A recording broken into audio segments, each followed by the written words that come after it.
vibration of creation, the cosmic hum.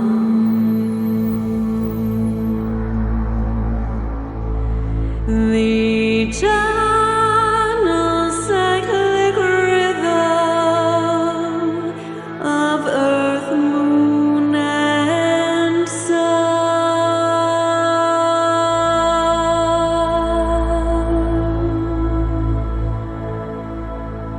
Earth song is the ancient conversation between shore and sea.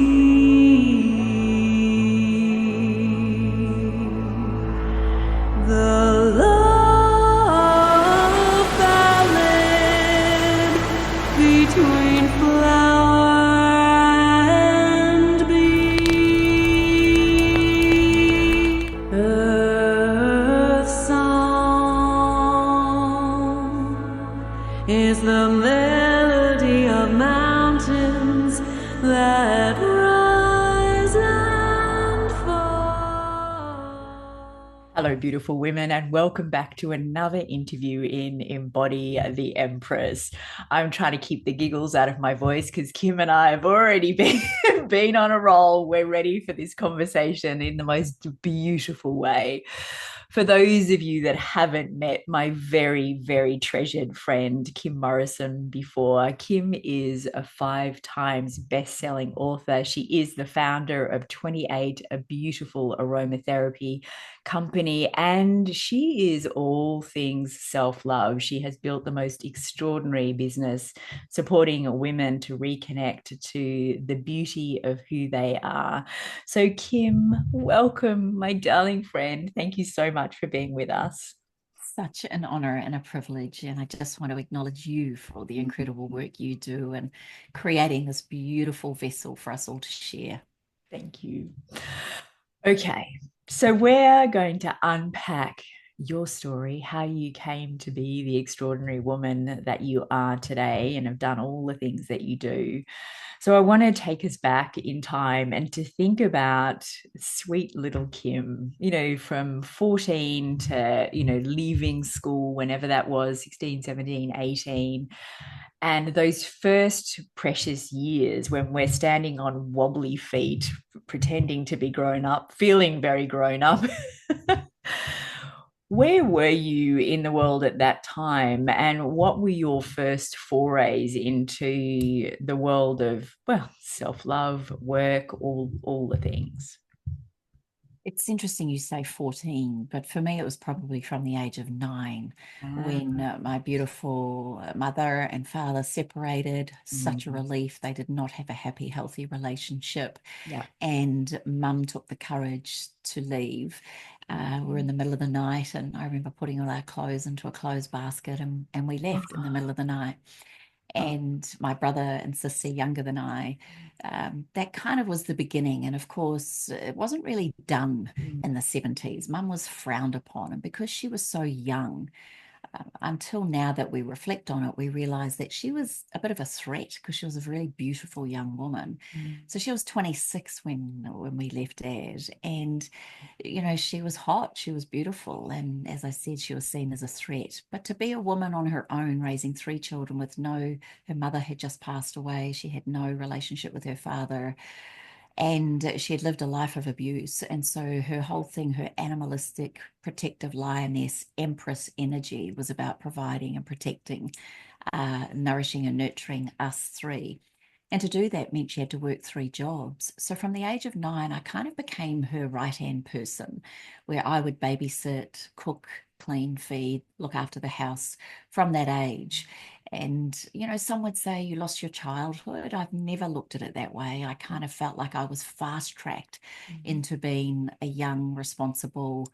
I'm not saying I always got it right. And I'm sure my brother and sister would say you were a pain in the butt because I was more like a mother or acting like a mother than I was a big sister. And so, yeah, it really did open up my heart. And I never, ever looked at life like it was hard or unfair. It just is. And I'm not sure where that energetic essence or presence of self-care, self-love really came from, except that I watched my mother work herself to the bone, really striving and trying. And then she opened a hairdressing business, and I used to work and would massage and wash the old ladies' hair that would come in for their weekly, rinse and blow dry. And I remember talking to these women and listening to how they had aged and their families and what they missed or what they loved. And it was just, when I look back on it, it was actually probably a very special time to really hear these women speak. So I never had a judgment, I don't think, around what was right or wrong. I didn't even know we were poor because everything was provided for. So I just stepped into the power of, well, I got to do this. So I think from a young age, I've always had the essence of get in, get it done, open your heart and be open to anything and everything. I'm developing a bit of a theory. I feel that, through observation of my own children, in my own, with my two sisters, I was the youngest.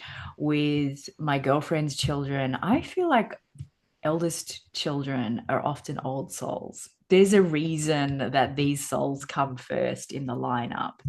And when I think about my eldest son, he was 8 when my husband first, when his dad left, the oldest of 4 children, and how he carried that role with such, I don't want to say effortlessness, maybe grace is a better word. And as a mother, sort of feeling like, is this too much? This whole let the children be children, don't grow up too fast. But the fact was that I needed somebody that would pitch in and do dishes, somebody that would pitch in and help with the baby, and so on and so on. And I think that, if we really align with the idea that when we're born for divine reasons, in exact divine timing, then there's a reason why you were the eldest child and have the disposition and the personality that you do and that you arrived with so early. Does that ring true for you? Agreed. When I speak to many, many clients, beautiful people in my audiences, my programs, the oldest do, and there's books written about it. There's science in behind this, that there's something about the oldest. I mean, we're their first trial. We're all navigating this thing called life for the first time. And even though we've got books and history and ancient wisdom and beautiful folklore and stories and examples and amazing wise elders and all of those things, you can't really embody what it means until you are in it. And as a parent, you're navigating this just as much as the first child, the second child, the third, the fourth, and the fifth.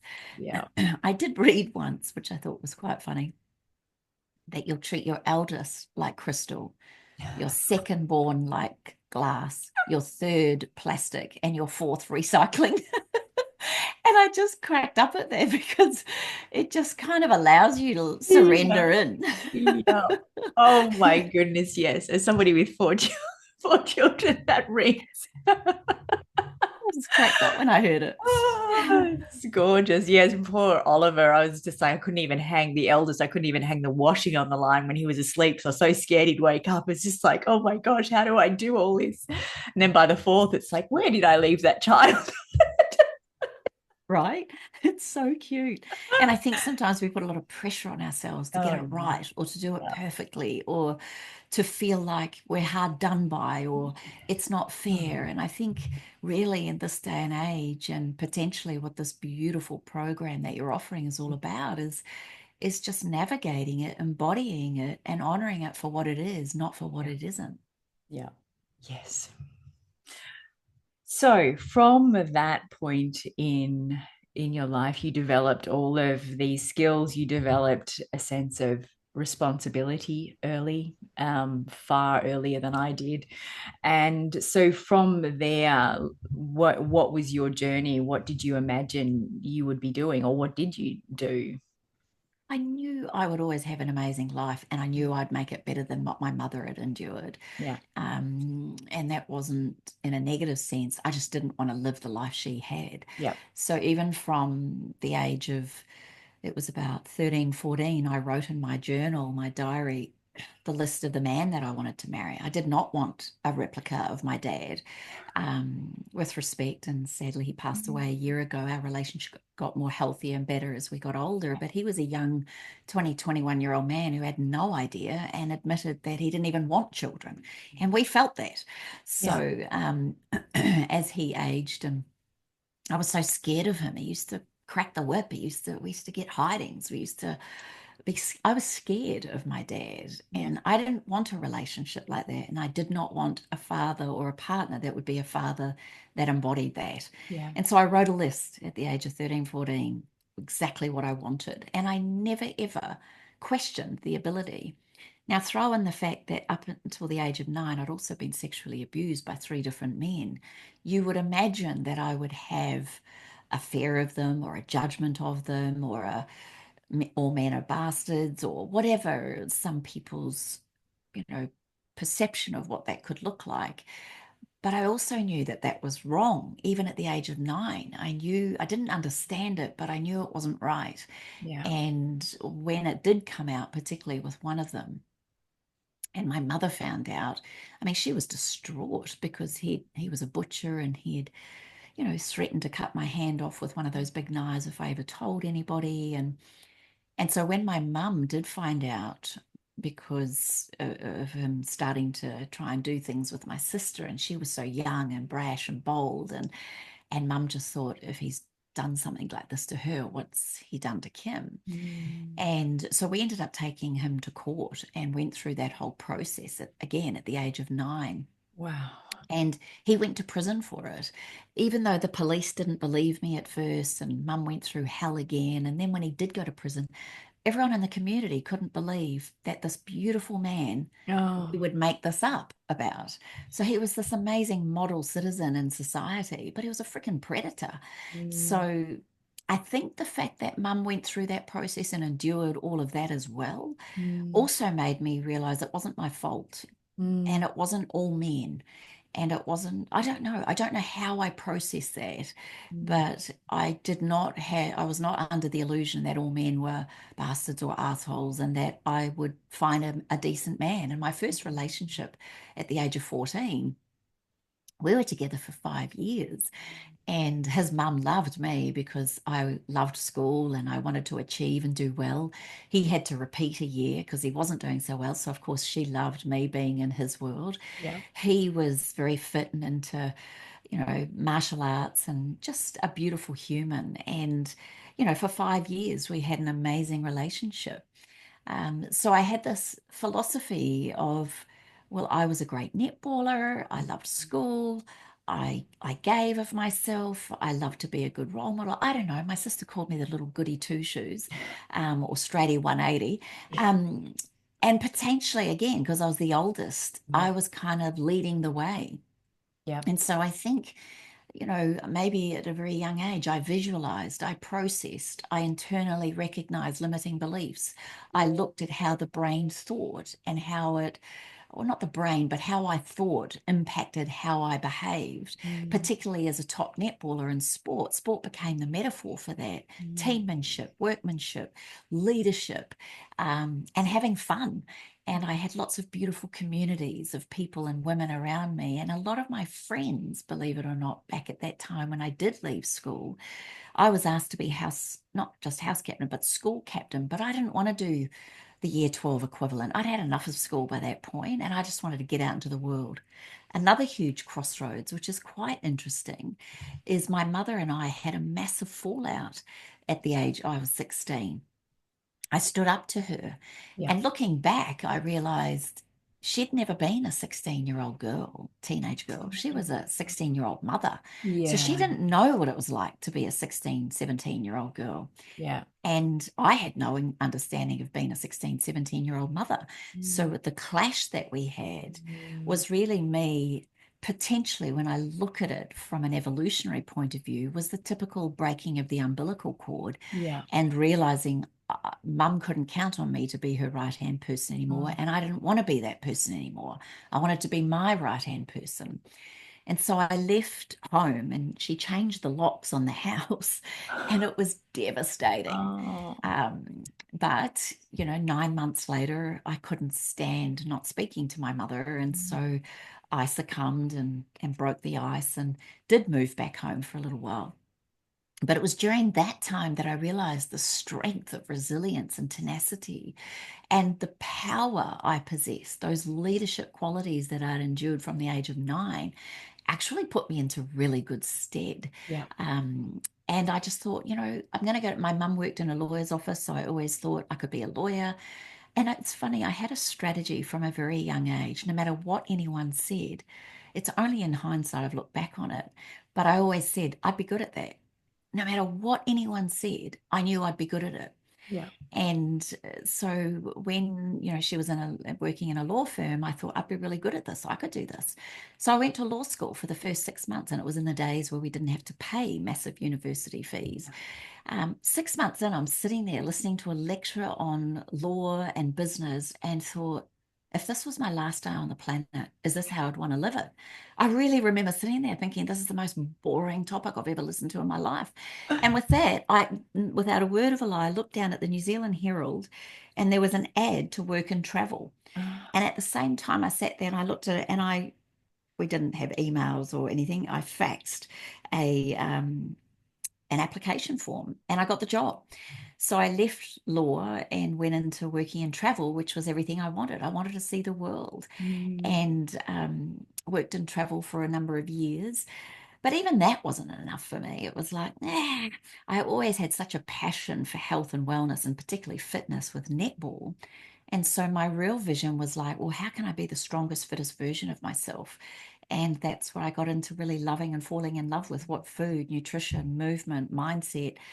I guess it was more around, I don't know if we called it meditation back then, but I'd call it quiet time or just thinking time. And it was, I don't know how I framed it, but it was all part of the essence of what made me feel good. What did I want in my life? And if this, I've always asked that question. First of all, I know I'd be good at that. But secondly, if this was my last day on the planet, is this what I'd want to be doing? What a powerful question. What a powerful question.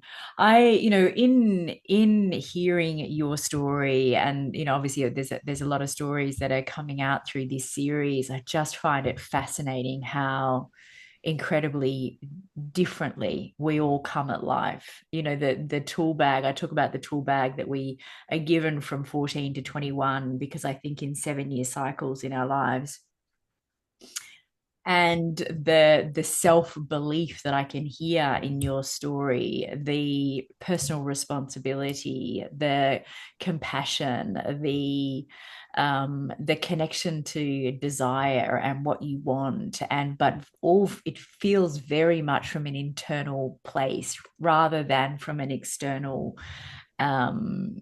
seeking permission, or from seeking validation, or from seeking to have the right grades to do the something, to follow the path that somebody else tells you probably should follow. Your story is very different.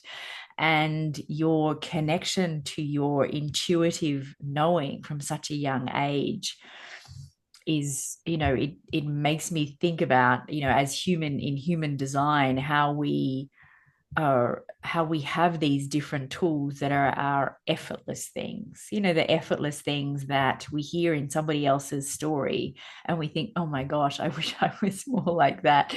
Oh my gosh, I wish I had. But as our stories unfold, it becomes evident as to why we are given these gifts, why we have the things that we have that take us on the path that we go on.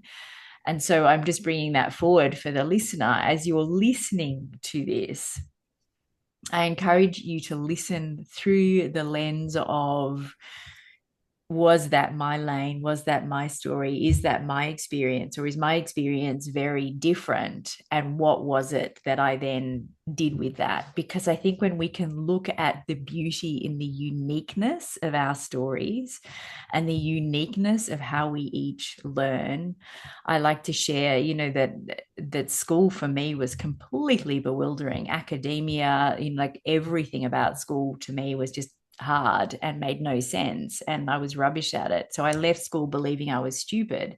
But then when I look at my human design and the way that I'm supposed to learn, I learn through life experience. So when I can experience something and actually live it, the wisdom comes really quickly. So your design, are you a 5-1? Just 1-5? What do you remember what you are? So Doesn't matter. Doesn't yeah, matter. I've got it written there. Yes. Yeah, but you've definitely got that 5 line, that leadership line, and that leadership of self is very strong in your story. So the next chapter, from there, your love of well-being, your development of that love and the learning led you to the next chapter. Yes, well, my vision and dream was to play netball for New Zealand, and I really wanted to be a silver fern. And then it became very evident that I'd been in the under 14s, under 16s, under 18s, and under 21s at state level. And then I wasn't selected for, or I was selected, but I didn't get to play very much. And I just started questioning if this was worth it. You know, I'm just not someone who likes to witness things. I like to participate. And I just thought, you know what? Part of the travel job took me on a number of what we called back then familiarizations or educationals.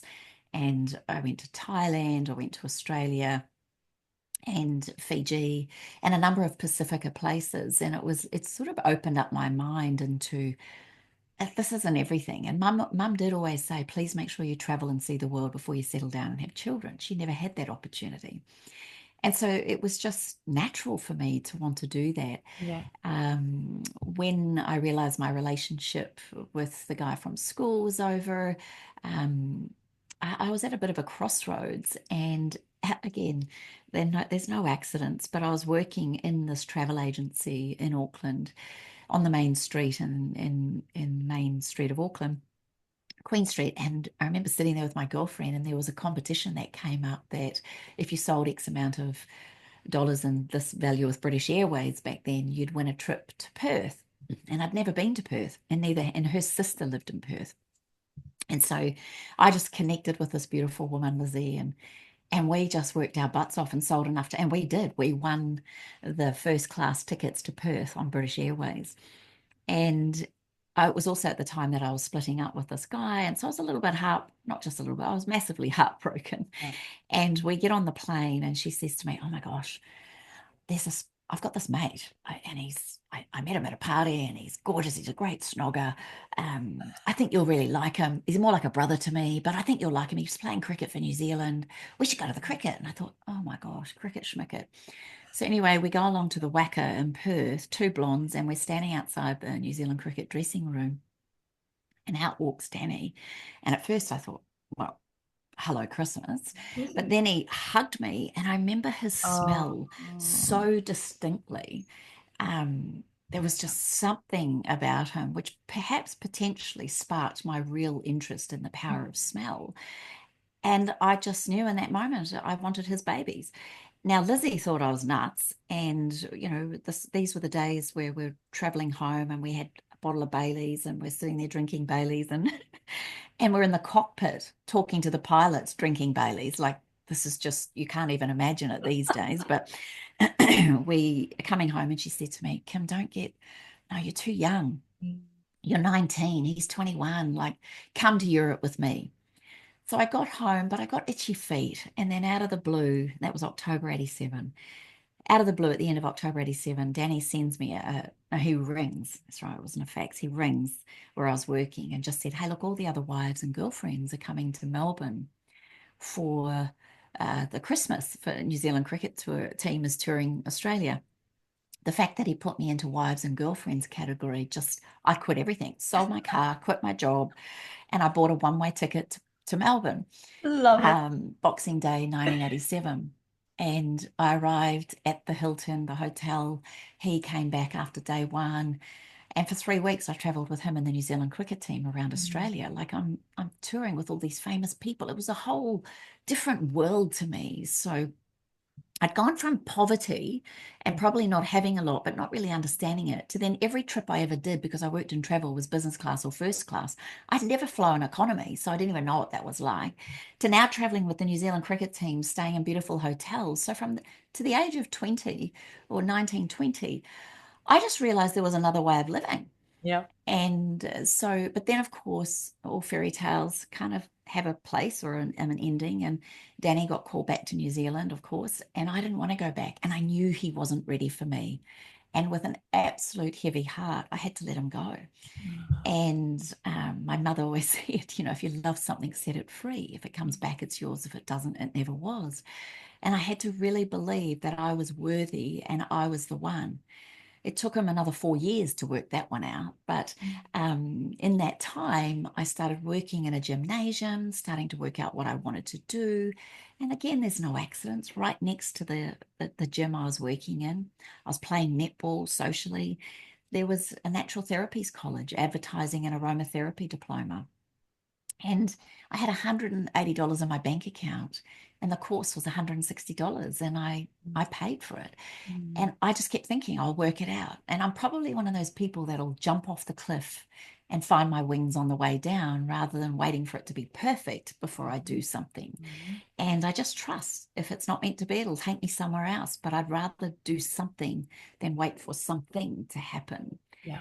And that became a 3-year program, and ended up in another relationship with a guy twice my age, and the learnings from that, the father figure and all of those kind of things just really landed. But I never gave up on myself.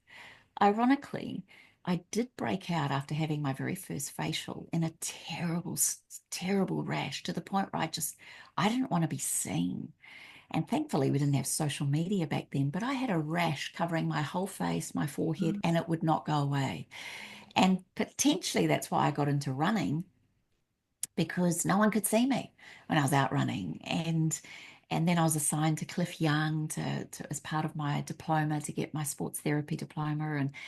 And that took me down another route at the age of 21, where I ended up running for Australia. I set a world record being the youngest female to run 100 miles. And it was through that process of putting my physical body into such a state of challenge, was when I really learnt the art of it's 90% mental and 10% physical. And that is where I started to have the real interest in the dichotomies of the way we talk to ourselves, our belief, our not belief, our love, our fear, all of the extremes. And as Cliffy said to me, when you run a 24-hour race, Kimmy, you'll meet the real you.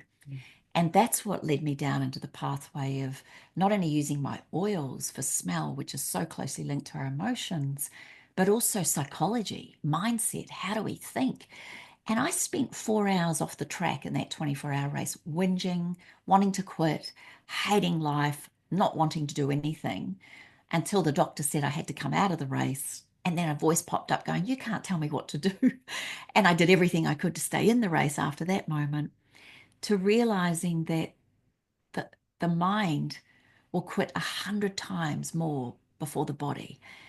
And really, where I'm at right now, all the mindset and all the programs I teach and the self-mastery and the self-love, I'm now at a point of realizing that physical challenges fast track us to the emotional, spiritual, intellectual phase of who we potentially can be. And if you've listened to different athletes or the mentality of a high qualified athlete, it is always about breaking through barriers, pain, negativity, limiting beliefs. And I think that's what really drove my passion to understanding, what are we really capable of? Yeah. Oh my goodness, yes. Oh my goodness, yes. There is so much in that little bit that you've shared that is pure gold. And I think if we can look, it is a very challenging thing in the personal development world to tell a client that they're just too darn comfortable. And that's really the biggest challenge. So if we unpack that a little bit, I've got an extraordinary woman in my world whose whole life fell apart to the point where she shut herself off from her family, went completely bankrupt, ended up living in her car. But during that time, it was because there was nothing to distract her that she found herself and found her power, and is now worth over $80 million or something. What she's built is extraordinary. But she credits it to that, being in that place of just, there is nothing left. The discomfort is so exquisite. She had, like, often had no food to eat, no warmth, in Canada, living in a car, nobody to lean on, nobody to talk to, like, no distraction. There's no computer, there's no Netflix, there's no, she couldn't even buy a book. There's nothing. And so with that running, in that there is no distractions, there's only you and the ground and the movement and the elements around you, but there's no distraction. It's only when we're in those spaces that we can connect to who we are. I feel like pre all the distractions, people weren't asking, they weren't saying, I don't even know who I am. I don't, like, what am I, why am I here? I don't imagine that question existed. And so for the audience listening, it's like, where do you take yourself? And I know that life handed that to me on a platter when my first husband walked away and I had 4 children, and it was like my whole world imploded, and I had to find my grit. I had to find myself. It was the most difficult and extraordinary experience. And in the time, everything was unfair and awful. And I was a victim, and I didn't have the mindset that I do now, but I can look back on it and see what an incredible gift it was to me in my life.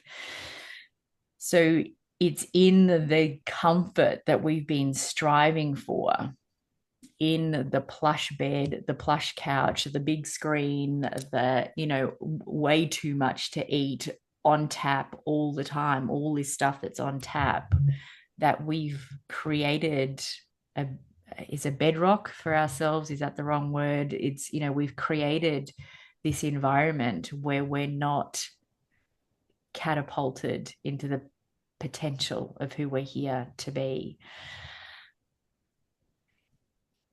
That's a big take on a story that you shared, but I just there is so much in that, and putting yourself in that environment, that has led to who you are today, and the unlocking of all the potential that was within you, that I want the audience to hear. Okay, so you that was another, really pivotal moment in your story that led to the next chapter. So Danny woke up and arrived in Melbourne just as I was about to sit my aromatherapy diploma final exam, and decided that I was the one. And so it was during that time, and I didn't want to seem too keen, but I was beside myself. But then I also had to get out of this relationship, and I'm someone who likes to do everything as clean as possible. So I have to finish something before I do something else. That was a rule or a belief that I had, that to have a pure heart, you have to just do what you feel is right, even though it may not feel right. It's, to do what's right. And I read a quote just recently, actually, that aging is the endless pursuit of comfort. And it can be such a negative way to look at aging, when we should be endlessly pursuing, challenging ourselves, every part of us. And it was during that stage of my life that I realized I'll never be done. I'll never run the perfect marathon. I'll never run the best race. I'll never have a relationship that we never argue. I'll never have kids that are just completely, inverted commas, perfect. You are never done.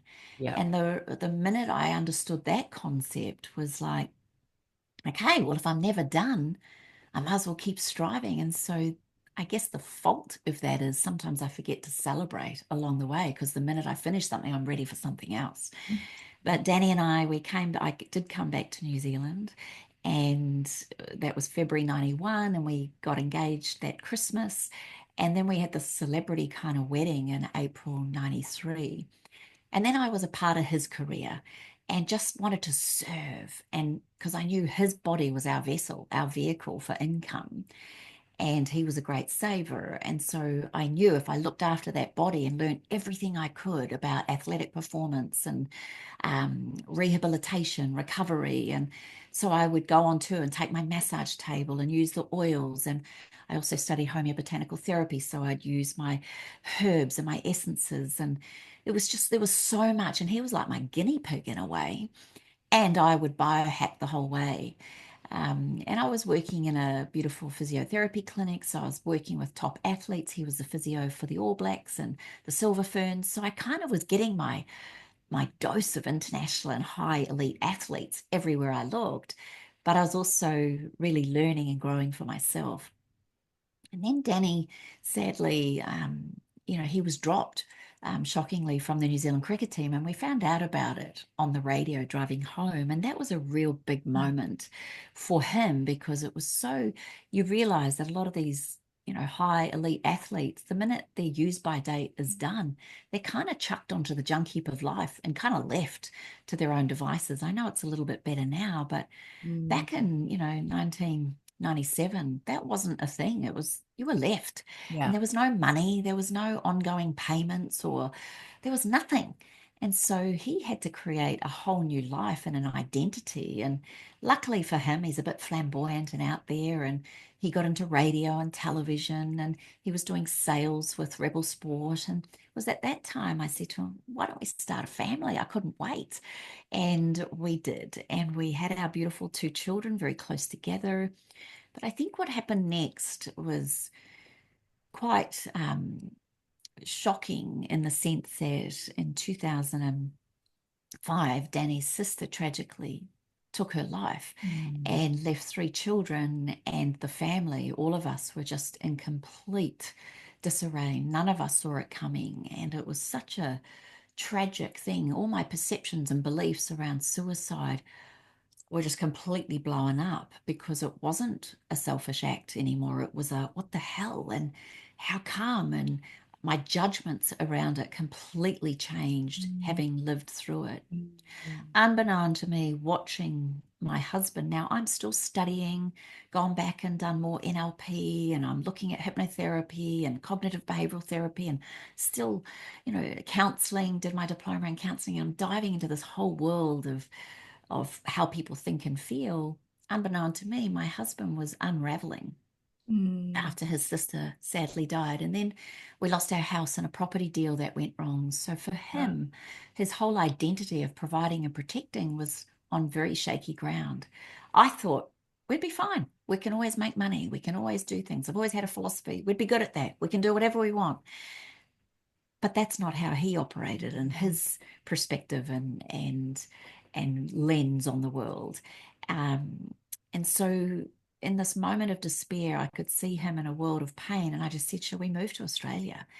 And rather than trying to endure the forces that we were in with all our families and a whole lot of things that were happening with his work, one of our therapists said, I think you're one of the people that I'd say it's probably best if you extract yourself from that energy, that vortex. And we did. We moved to the Sunshine Coast in 2006. And it was only going to be for a couple of years, in Danny's words, to put a bit of sunshine back in our lives. But then we had to reinvent ourselves, and there's good and pluses and minuses in both those things. And to cut a long story short, a number of years later, the money that we had brought over from New Zealand with one of our last property that we had, we placed it into an institution that 3 months later went bust, and we lost everything. So now we didn't have any money. Danny's job took him away. Now he couldn't get work here in Australia and what he was doing, because they have a thing about you've got to play for Australia to be a cricketing commentator. So his work started taking him to Sri Lanka, Bangladesh, the UAE, Pakistan, India, all of these, the Caribbean. And so he actually has been away since 2007 for 8 months of every year. Oh, And wow. so we've had to really reformulate and re-establish what it means to have an international kind of relationship. And meanwhile, I'm raising the children. But what I didn't know, because he wasn't doing the work on himself through the process of grief and loss for his money, his sister, his life as he knew it, he was spiraling into a world of alcohol and drugs and partying. And he allows me to share this story. And in 2008, our worlds came to an absolute grinding halt when I realized this was not the man I married. And interestingly enough, the essence of his smell I was repulsed by.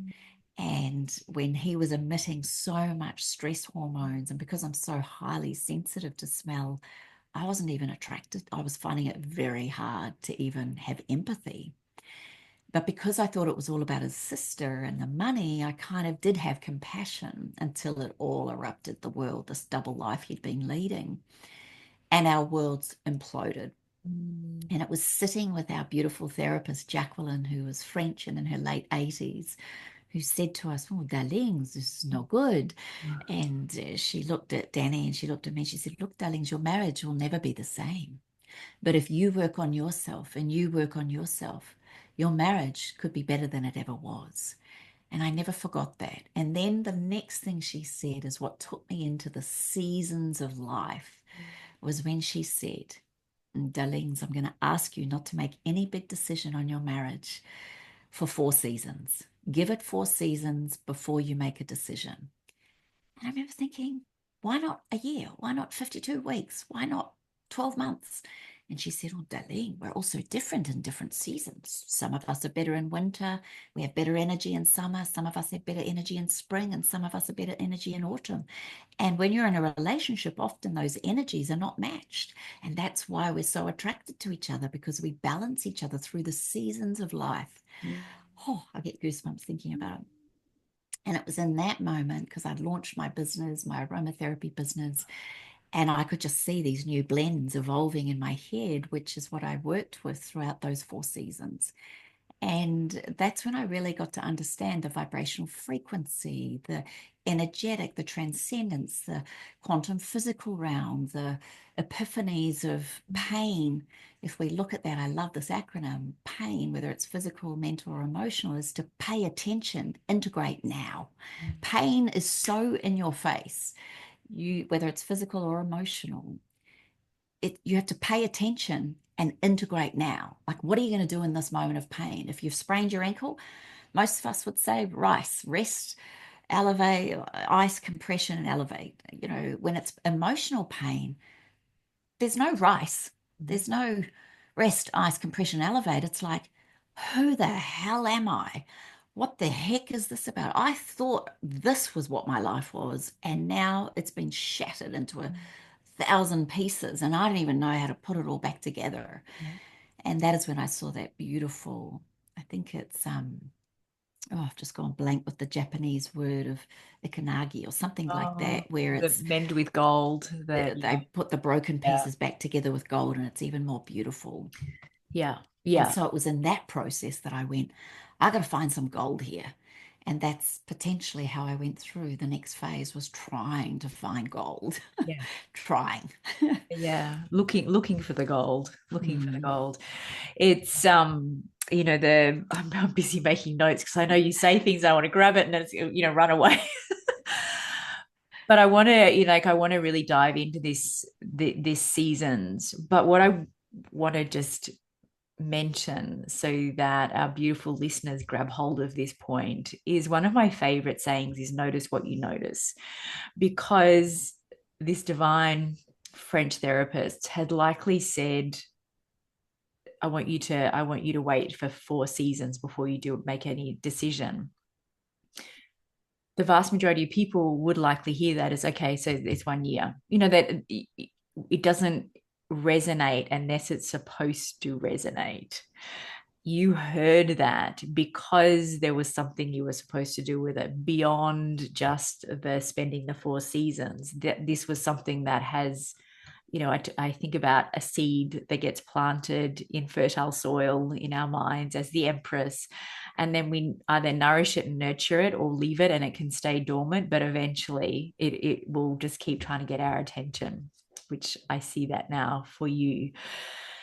So you went through these 4 seasons, and as you go through these 4 seasons with Danny, I'm aware of time and I'm happy to keep unpacking that. Or do you want to look at how you think about the seasons that we go through?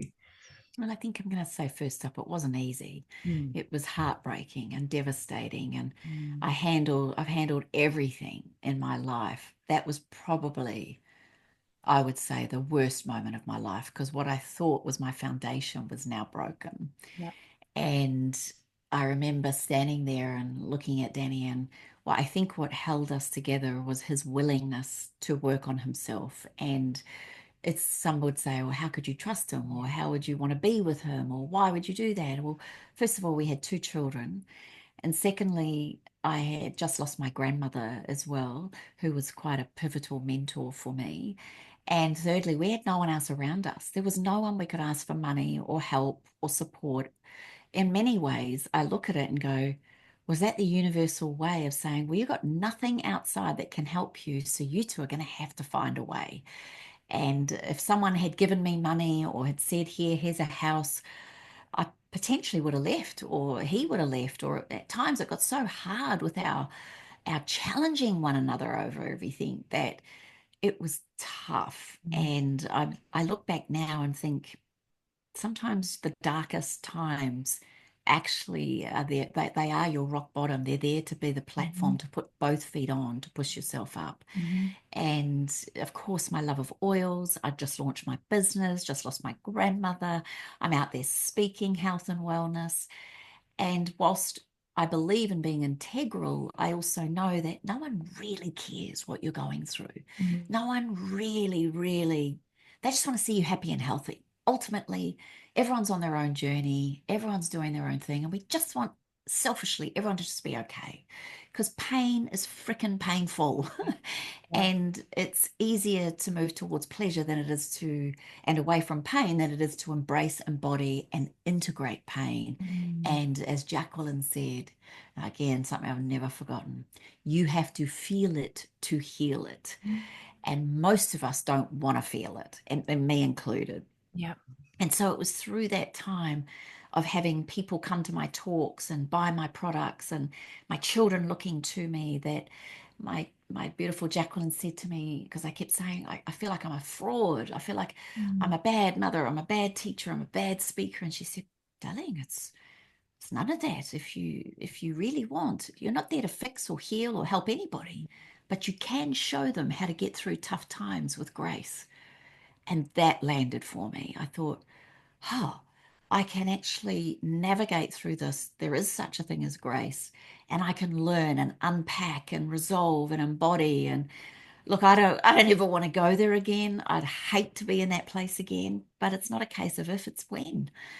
We lose people, we lose money, we lose our identity, we lose our job. We are constantly evolving and changing through all the seasons. Yeah. And so I think, to me, it's the seasons of life could be, for me, when I look deep into creating those 4 blends, I then realized the power of 4, Mm. because I traveled to America to understand the 4 temperaments. And through the 4 temperaments, it got me looking at the 4 seasons, the 4 elements of water, air, fire, and earth. It got me looking at spirit, heart, mind, soul. It got me looking at stone, lightning, waves, wind. Like everything to me just Yeah. started being 4s. Yeah. And if we look at that, the world, north, east, south, west, Yeah. it does come back to this incredible compass point of 4s. And so I started then looking at the real seasons. And I guess it was this Empress energy, which I've never let go of, which is Mm. fertility, abundance, new beginnings. I've always thought of myself as a challenge is an opportunity not to go down, but to go within. Mm. And if you do go down, give yourself some space, and it's okay to go down. It's Mm. just, how long do you want to stay there? Yeah. And we have a plethora of tools, teachers, speakers. Every person speaking on this beautiful program is going to have nuggets for you to put into your repertoire, your toolbox, for not just only celebrating the great, but more importantly, navigating through the troughs, the lows, and the hardships or challenges of life. And when you think about the four seasons, I think it took me a year and a half to come up with these simple names because I sat there thinking, what does it really mean? Yeah. I mean, in winter, it's really about resting, Mm. going within, pulling in. And so I called that blend Nurture Me. Mm. And then as we come out of winter into spring, it's about embracing growth and new opportunities and new beginnings. And so I called that Inspire Me. Mm. And then through summer, it's about abundance and joy and big and warmth and glow. And I called that Love Me. And then as we transition back into autumn, which is the harvesting time, I called that Ground Me. And so but it took me 18 months to look at all of these four things and see how they all tied. And it seems so simple to say, nurture me, inspire me, love me, ground me. But they have such deep meaning to me. Yeah. And the oils I chose in each of those blends were very resplendent of those qualities, of those oils, those plants, those herbs. Mm. I would love to touch on two things. One is foundation. You mentioned, your entire foundation, what you felt was the foundation to your life was suddenly cracked and broke, and you you fall through. And I've used that language a lot as well in my life. When I think about the rug being pulled out from under your feet, and it's just like this feeling of being flat on your face, and you've got to rise again, which is actually a line 3 energy. As I'm listening to you, I think it's a 3-5 in human design. It's why we get on so well. But it is the foundation that we really are building through all of these life experiences and all of this resilience and all of this wisdom gathering. The foundation gets to be created through the internal belief of strength, through the internal belief of, there's almost nothing that you can throw at me that I can't rise from. My feet might wobble, but I know how to plant them. And that's, being planted in particular values, in a knowing of your strength, in a knowing and a trust in your intuition that whatever life throws at us, we will find our North Star again. We'll find our direction. We'll find ourselves. And, this is where we keep rising again and again. And, life, I feel like I think of it like life university. Every time there's a lesson that we really get to learn in order to rise to the next level, our next level of potential for who we're here to be, life will give us a lesson. Life will give us something. And invariably, I feel, going back to your story of doing the marathon, we either put ourselves in a situation where we have no choice but to learn the lesson. We put ourselves, no choice is the wrong word. We put ourselves in a situation of discomfort and real stretch and real the need to really dig deep to move through it. We can deliberately put ourselves there, or life will give it to us. Life will invariably put us in a position where we have no choice but to learn the lesson we're here to learn. Yes. And I feel like when we look at life through this lens, it puts a much richer flavor in the seasons that we go through. When I think about winter, I think about winter or autumn is letting go. It's like letting go of all the stories that we've hatched, all the reasons why we're a victim, all the reasons why we can't, all the things that people have said to us that limit us. There's a season of autumn where we slowly start to let these go. We might let a few go, and then we'll go through the seasons and we're back. And as we mature, we can let go of more. And then winter, it can be a time of real grieving, but there's so much beauty and strength that comes from grieving, that comes from acknowledging the things that we've been through, and allowing the tears to fall and allowing ourselves to get messy and for the snot to run.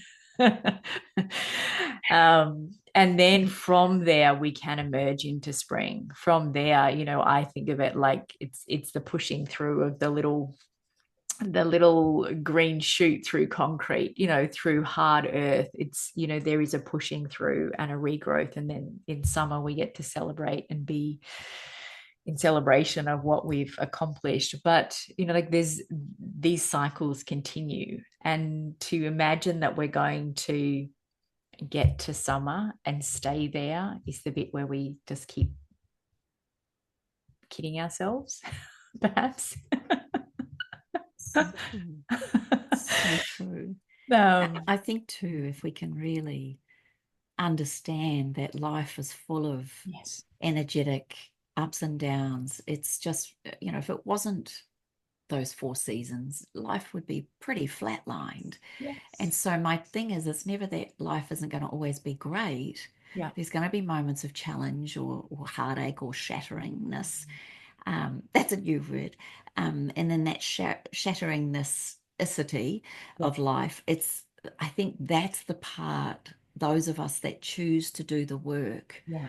choose to grow through or find answers or go on the endless pursuit, not of comfort, but of knowledge and inner knowing, is the fact that we don't stay there for very long, or we find a way to navigate through it without ignoring it or unresolving the hurts, the pains, the losses.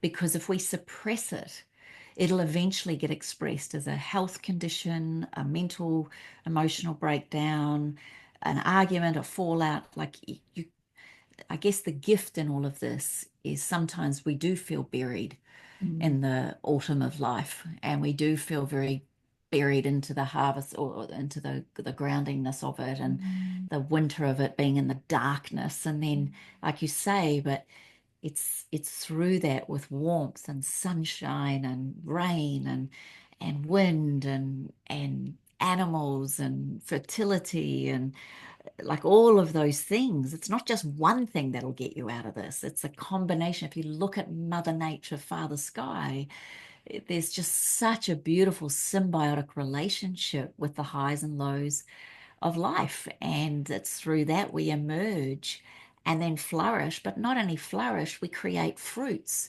And the fruits become, and I love this line, we could open an apple and we know exactly how many seeds are in that apple. But if you planted one of those seeds, we have no idea how many apples are going to come from that seed. And so I always think of it when you're planting yourself, burying yourself in the work, the pain, the endurance, the one foot in front of the other, the never giving up, the constant pursuit of growth and desire to be a better human. You have no idea how many fruits are going to come out of that, or how many beautiful apples you're going to grow for someone else to enjoy. And then they'll choose whether or not they plant those seeds. Yeah. But it's not up to you. Yeah. The most important gift you can offer is what you are willing to do and go through. And here's the thing, I had the latest program I just launched. I called it Uncommon Leadership. We're all leaders in our own ways, but to be uncommon, it's you do something differently. It's easy to wallow, gossip, be negative, be a victim. It's not fair. How come? Why me? And I've been there. I go there. I'm not saying I don't go there. But sadly, when you know this work, you become the observer of yourself and you're like, and you can't. Sometimes I wish I was ignorant and I could just wallow in the self pity of life. But I know as a leader, as someone who presents, speaks, writes books, I freaking can't do that. Yeah. And so I have to use my repertoire of tools. And one of the most profound ones for me is essential oils, but also the understanding that Danny doesn't make me happy. My oils don't make me happy. Creating a world record doesn't make me happy. I make me happy. Yeah. And they're the icing on the cake. Yep. But at the same time, I can't blame them for making me miserable or for not achieving what I want. Self-responsibility and self-accountability and self-awareness is one of the greatest gifts we could give ourselves. And that only usually comes in the dark moments of our life because we're so broken, we've got nowhere else to go. When life's great, we don't want to look Yeah, I yeah. don't want to look at all the bad or the mucky or the muddy. So it's through those challenging times, if we could change perspective. And I know in the depths of it, if I was lying on my bathroom floor and you said to me, Edwina, this I is know. such a gift, I this know. is so beautiful, I'd want to, you'd want to throttle the person. So there's timing on that. But it is just sometimes sitting with someone Yeah. and listening to Yeah. hear, not listening to speak or fix, is one of the most beautiful, Mm. humbling things as a human we can do. So, yeah, It's navigating through those seasons. Yeah, but it's also in hearing these stories and hearing, like the perspective that the seed's planted. And you might not need the seed right now, but when you're in a fetal position on the bathroom floor, the seed sends out a little shoot, and that's hope. That's like, okay, so if this is happening for me, I'm going to trust. And that's hope rather than being stuck in this is my life and I'm going to be here forever. Been there, done that. We get to have the little pity party. I feel like we get to indulge in a little pity party, but it's Agree. just the trick is not to stay there. Yeah. And someone said to me, it's not what some people go, why is this happening to me? It's not happening to you. And you just said it's happening for you. And then if you want to take it to another quantum realm again, it's happening through you. And so we are the observer, we're the initiator, we are the transporter, we are the vehicle to walk through that Yeah. with our heads held high as we clunk and funk our way through it. It doesn't have to be perfect. Yeah. It's the doing Yeah. that is actually where the magic lies. And as Cliffy used to say to me, it's one foot in front of the other, Kimmy. You can sit in the pit stop tent here in the pity party of life and think it sucks and I've got blisters and chafing and nipples bleeding and shoes hurting. Or you can put one foot in front of the other. The time's going to go anyway. How much further can you run or walk in the cycle of the sun? Use your anger to move rather than sit and wallow. And remember, the race is not always to the swift, but to those who keep on going.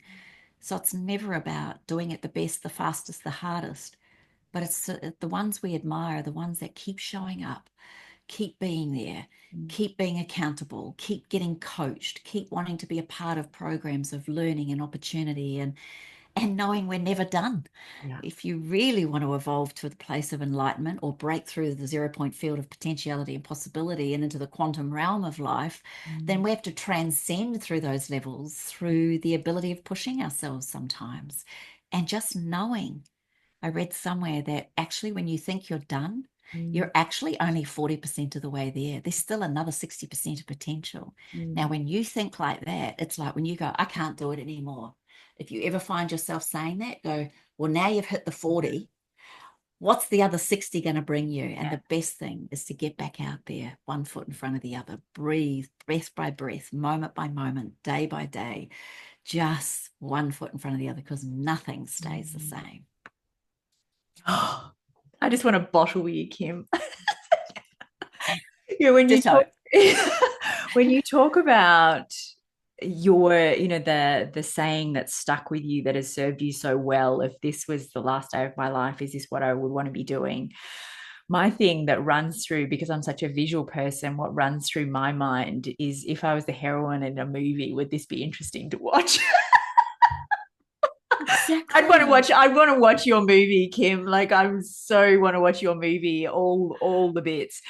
But this is what, if I'm watching the most extraordinary movie, if the heroine is having, I'm thinking of Bridget Jones with her bottle, on the couch, like we can have the pity party in the moment, but the story's got to keep evolving. The story's got to keep going, because if you sit in the shit, it's like, I'll turn it off.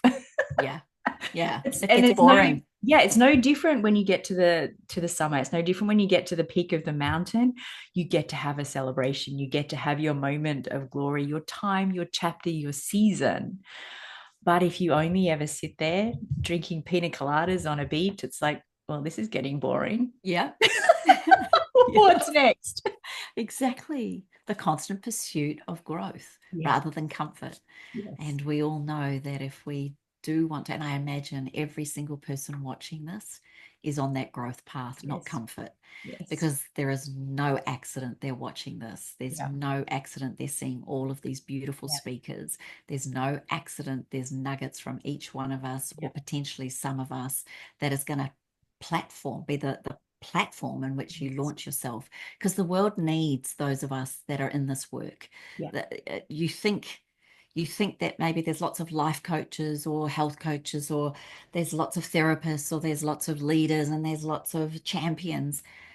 They reckon there's 1% of the world sits in that category. Mm. And so anyone watching this, I dare say, is in that 1%. And that's a responsibility. You cannot take that lightly. Yeah. Yeah. It's a special club. We can have our own club. I'd rather dance in the mosh pit with these people Yes. than dance in the mosh pit with people that are like, why me? It's not fair. How come? And Yeah. with love and compassion, Yeah. I understand that Yes. problems only exist with the level of thinking that created them, and they're not going to change unless we change our thinking or our way to that. Yeah. But some people just don't want to do the work. Yeah. And they don't want to know, and they'd rather live in this oblivious world. And that also, for the 1%ers, puts us into a place of compassion and empathy, because we don't have to change anyone. Yeah. We just have to keep evolving, and hopefully by example, they may get touched by the law of precession, the law of the ripple effect. It's beautiful if we can lead with heart, soul, love, and compassion, honor the Empress within, and know that each one of us is coming to a place of new beginnings all the time. We are growing and evolving. Nurture what you know, but have an abundant mindset that there's so much more to know. And in fact, the more you know, the more you don't know, is a beautiful way of looking at it, because then it keeps you humble. We're never the guru. We're not the Empress who knows everything. We're the Empress who's open to all. Yeah. And that would be the absolute gift that this program could give to everyone.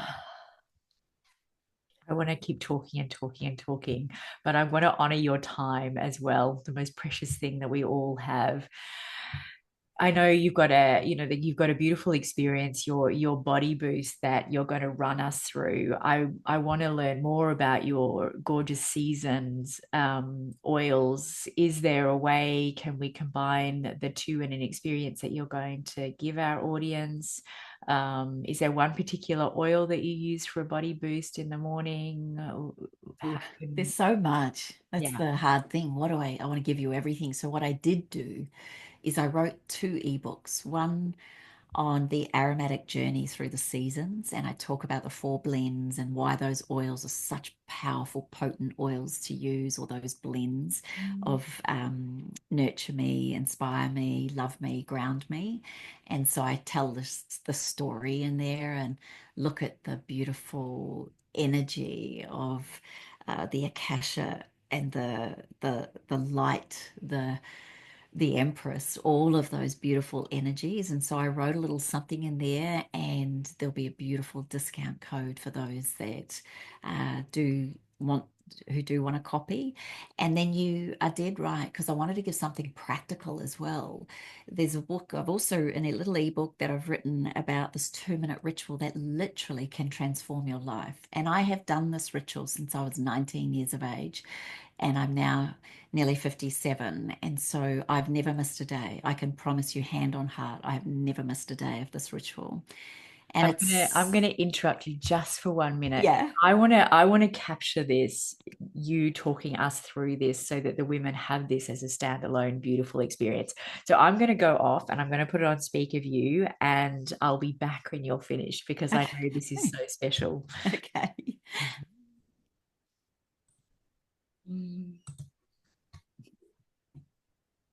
Beautiful. So the aromatic body boost, a 2-minute ritual that you can encompass and embody every single day. It's when you wake up, most of us go, oh, what have I got on today? I've got this list of things to be done or to be achieved. I wake up and say, how do I want to feel?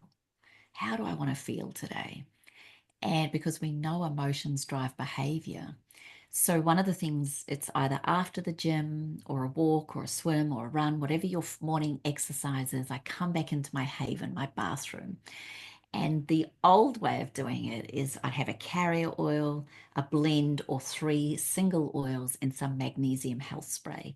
Because this is about treating and honoring this vessel that carries us through life from toe to head.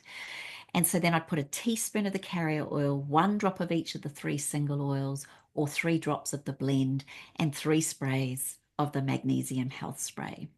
And you put that into your little bowl. And I've had my shower. I usually like to do some sort of exfoliation, either using a flannel, a face washer, or a body scrubber. And I hop out, pat myself dry, and then I lift up that bowl.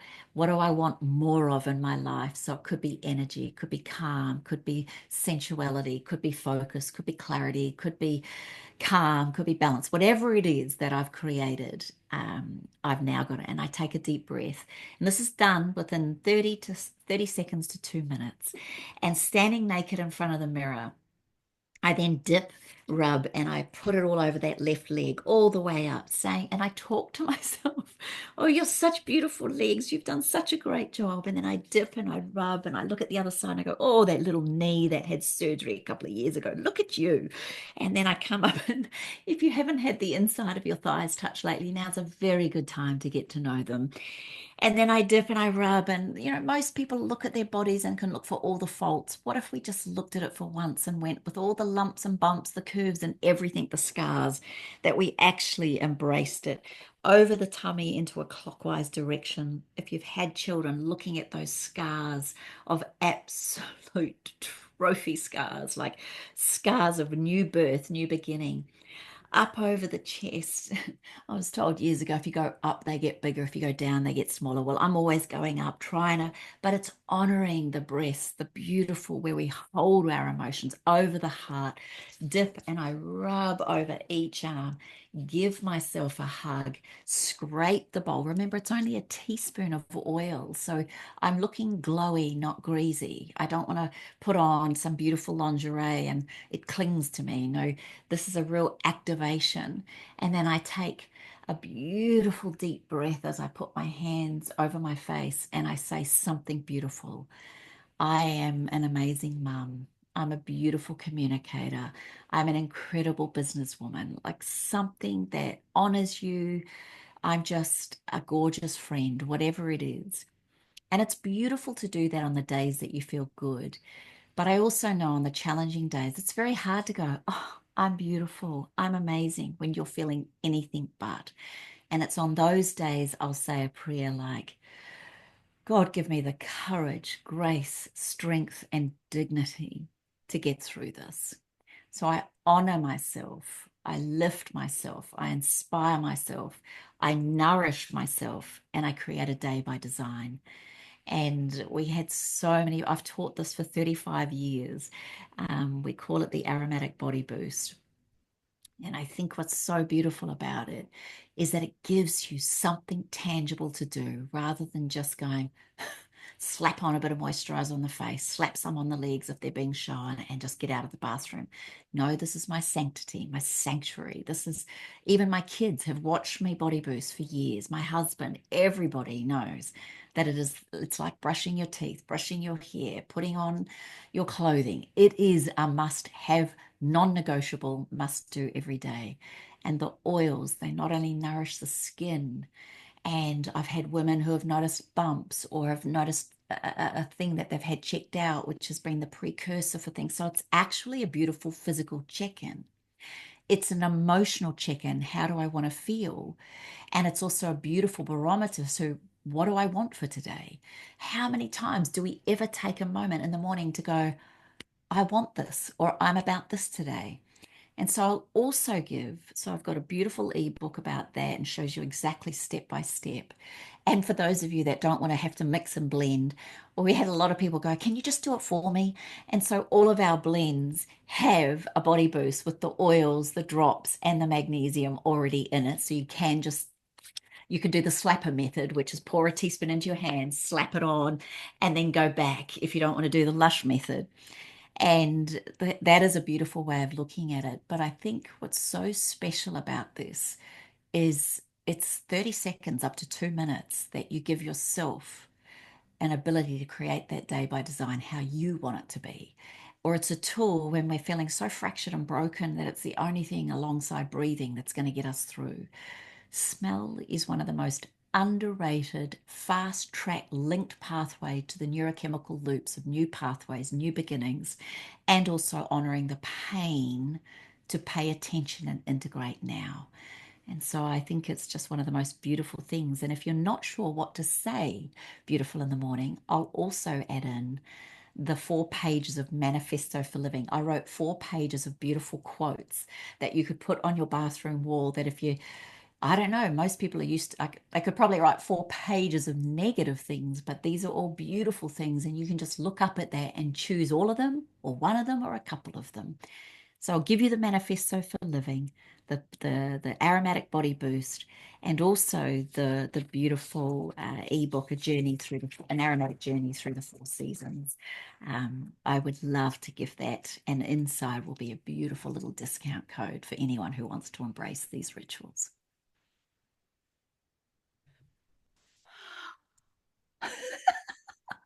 All my girly tingles are on fire. All my girly tingles are I love that. Thank you so much, darling. Thank you so much for a beautiful, beautiful insight into your story, which is so rich. It is a magnificent movie in my mind. I see all the bits that you have risen from, all the celebrations, all the magic that you bring to the world. And I am so, so grateful to you, to have you as a friend, and for you to be in this series with us. You magnificent Empress. Thank you. Thank you, beautiful soul. I'm going to ask you one last question before we wind up, and it is this.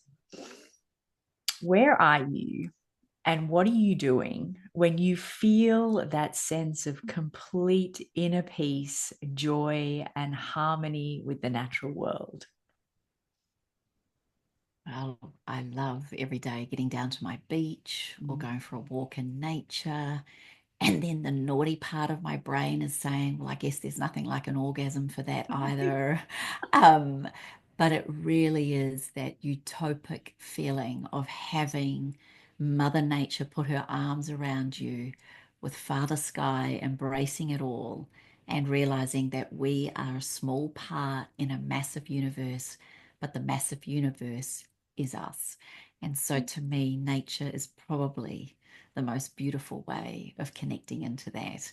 And if you can't get outside, if you can't walk on a beach or by a lake or under trees, then that is when sitting there with a beautiful herbal tea or a kombucha, it could even be a wine if that's your choice, but just listening to the sounds of nature or meditating or deep breath work, any of those that connect you back to source is truly the most magical place. That is where the mind gets clarity to navigate through all the seasons of life. Okay, I'll just take all that in. Thank you so much. Thank you so much for being with us, sweetheart. This has been truly magical. All right, beautiful souls, that is it from us for another interview in Embody the Empress, and I am so excited to see you again tomorrow. Huge love, and bye for now.